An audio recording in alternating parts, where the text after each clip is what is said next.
Welcome smart competitive school. আজকে আমি GK MCQ এর মক টেস্ট নাম্বার 165 নিয়ে এসেছি।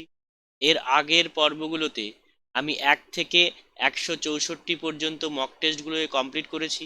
তোমরা যদি ভিডিওগুলিকে দেখে না থাকো তাহলে আমার প্লেলিস্ট থেকে সেই সমস্ত ভিডিওগুলিকে দেখে নেবে।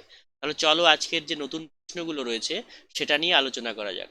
প্রথম প্রশ্ন দেখো কি বলেছে। কেন্দ্রীয় ধান গবেষণাগার কোথায় অবস্থিত? Option A Ranchi, option B Cuttack, option C Barrackpore, option D Chennai. তাহলে কেন্দ্রীয় ধান গবেষণাগার এটি রয়েছে কটকে, উড়িষ্যার কটকে। স্কুল অ্যান্ড বিয়ার কিসের সঙ্গে যুক্ত?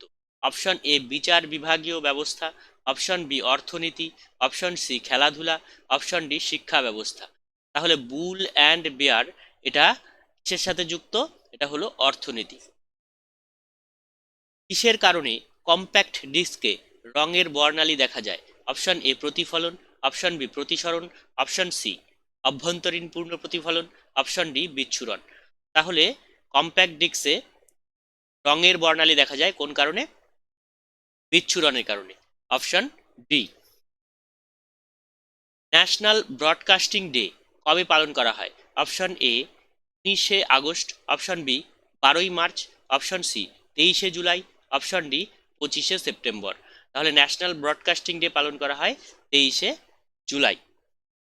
কার জন্মদিন বিশ্ব ছাত্র দিবস হিসেবে পালন করা হয়? Option A doctor APJ Abdul Kalam, option B Jawaharlal Nehru, option C Maulana Abul Kalam Azad, option D doctor Sarvepalli Radhakrishnan.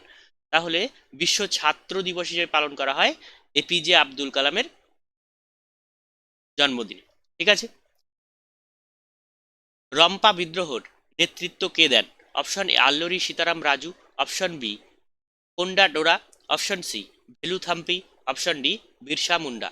তাহলে রম্পা বিদ্রোহের নেতৃত্ব দেন আল্লারি সীতারাম রাজু। এটা কোন অঞ্চলে হয়েছিল সেটা তোমরা কমেন্ট বক্সে কমেন্ট করে জানাবে।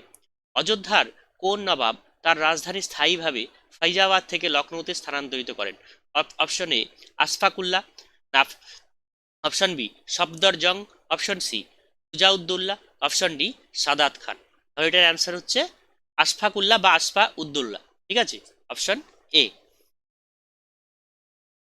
ভারতের কমিউনিস্ট পার্টি কত সালে গঠিত হয়? Option A 1920, option B 1925, option C 1930, option D 1935।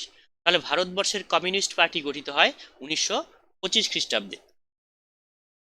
আচ্ছা, এখানে 1920 খ্রিস্টাব্দে একটা উল্লেখযোগ্য ঘটনা ঘটে, সেটা কি ঘটে সেটা তোমরা কমেন্ট বক্সে কমেন্ট করে জানাবে। ঠিক আছে। এটা বাহুমনি রাজ্যের রাজধানীর নাম কি ছিল?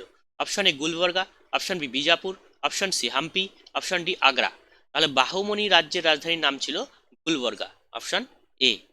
সূর্যের আপাত বার্ষিক গতিপথকে কি বলা হয়? অপশন এ কক্ষপথ, অপশন বি নিরক্ষরেখা, অপশন সি অক্ষরেখা, অপশন ডি রবি মার্গ। তাহলে আপাত বার্ষিক গতি সূর্যের সেটাকে বলা হয় রবি মার্গ। ঠিক আছে। তোমরা তাহলে এই 10-এর মধ্যে কে কত পেলে অবশ্যই কমেন্ট বক্সে কমেন্ট করে জানাবে। আর ভিডিওটিকে ভালো লাগলে লাইক, শেয়ার এবং সাবস্ক্রাইব করবে। Thank you.